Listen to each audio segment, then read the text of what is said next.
Pero salamat din sa Lord sa wisdom na hindi ko na kailangang pagdaanan yung pagsubok dahil sa karunungang ibinigay na ng Panginoon sa bawat isa sa atin.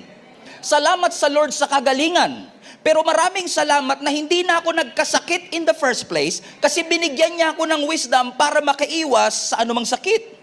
Salamat sa Lord na nakabayad ako sa malaking utang, pero salamat din sa Panginoon na hindi na ako nangutang in the first place dahil may wisdom na ibinigay ang Panginoon sa akin para hindi na ako mabaon dito.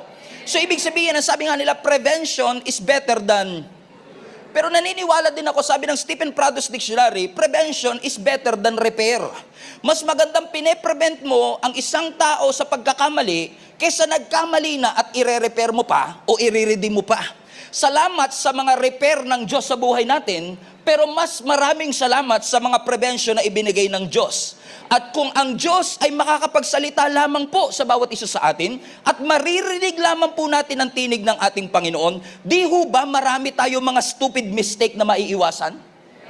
And understanding how the Lord speaks to us is a critical key for our spiritual development.